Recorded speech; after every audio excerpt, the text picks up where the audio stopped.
जय हिंद दोस्तों, मैं आनंद विश्वकर्मा आपका स्वागत करता हूं हमारे यूट्यूब चैनल द लर्निंग पर। और पिछली वीडियो में मैंने शीत युद्ध के कुछ टॉपिक्स को पढ़ लिया था, यानी जहां तक है कि हमारा ये चैप्टर ख़त्म ही होने वाला है और इसका एक या दो टॉपिक रह गया है और इसके बाद ये चैप्टर ख़त्म हो जाएगा। और इसमें जो टॉपिक है उसे हम पढ़ने की कोशिश करते हैं। भारत और शीत युद्ध, यानी जो भारत था और शीत युद्ध का समय चल रहा था। भारत और शीत युद्ध के बारे शीत युद्ध का जो समय चल रहा था, इसमें इनका रिलेट क्या था, यानी इसमें भारत की क्या योगदान रहा। तो चलिए देखते हैं। गुट निरपेक्ष आंदोलन के नेताओं के रूप में शीत युद्ध के दौर में भारत ने कई स्तरों पर अपनी भूमिका यानी जो भूमिका युगाई।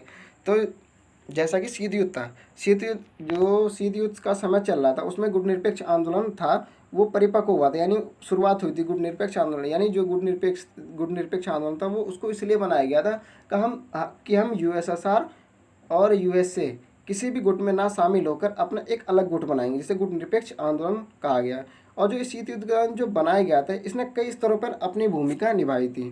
तो इसमें जो पहला स्तर था जो भारत का था, भारत अपने बारे में क्या स्तर रखता था, सजग और सचेत। भारत इसमें क्या सजग और सचेत रहना चाहता है, किन दो महाशक्तियों से, किनके सजग और सचेत रहना चाहता, महाशक्तियों से।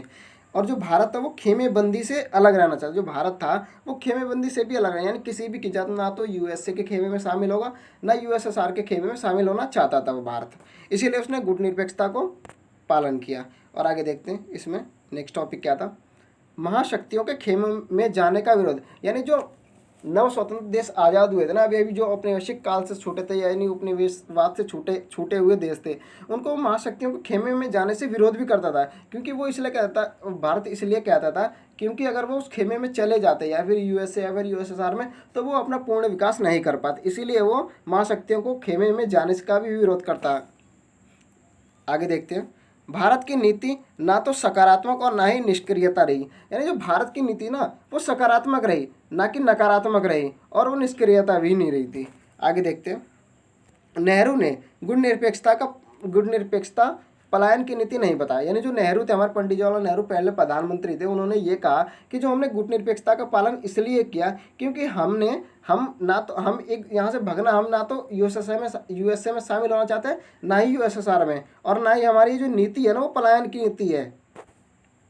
आगे देखते हैं। इसमें छठा पॉइंट है, दोनों महाशक्तियों के मतभेदों को कम करने की कोशिश करता था। जो ये भारत था ना, जो भारत ने गुट निरपेक्षता आंदोलन को बनाया था, तो उसका ये कारण भी था कि वो दोनों महाशक्तियों की जो खेमेबंदी में जो गर्माहट चल रही थी ना, उसको जो आपस में उनके जो प्रतिस्पर्धा चली थी, उनको वो दोनों महाशक्तियों के मतभेदों को कम करने की हमेशा से कोशिश करता था। कौन? भारत। चलिए आगे हम देखते हैं।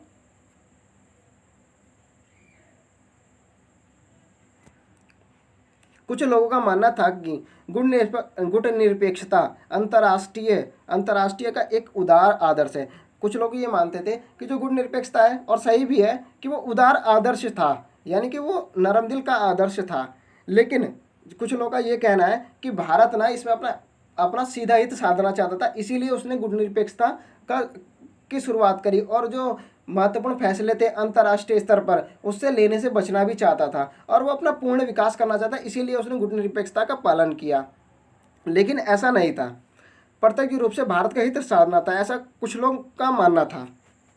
वो अंतर्राष्ट्रीय फैसले, उन लोगों का मानना यह था कि वो अंतर्राष्ट्रीय फैसले अपने हक में हित साधने के लिए वो अंतर्राष्ट्रीय फैसला लेता था, और महाशक्तियों से बचना चाहता था, ना कि वो महाशक्तियों के बारे में फैसला लेता था। कुछ लोगों का ये भी मानना था।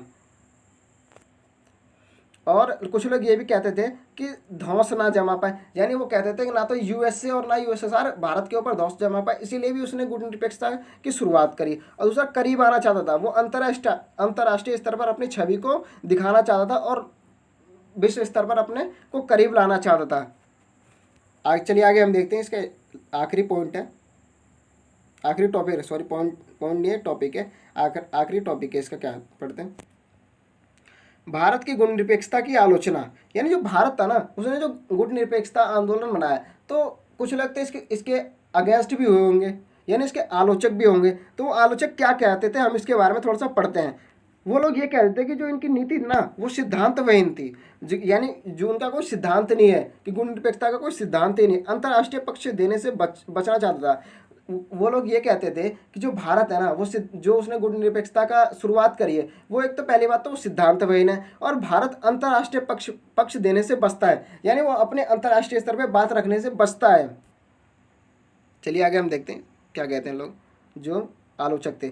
भारत का व्यवहार स्थिर नहीं है, यानी जो आलोचक थे ना, ये लोग ये कह रहे थे कि जो भारत का व्यवहार है ना, वो स्थिर नहीं है। कभी तो वो सोवियत संघ में 1971 में उसने जो संधि कर ली थी, उसके बारे में क्या था, आगे हम उसी की बात करते हैं कि विरोधाभासी है। जो ये भारत है ना, ये हमेशा विरोधाभासी रहा है, ना कि वो गुट निरपेक्ष था। यानी जो गुट निरपेक्ष में रहेगा, उसका मतलब उन लोगों का मतलब ये था कि वो किसी के बारे में बोले ना, अगर कोई गलत भी करे तो बोले ना।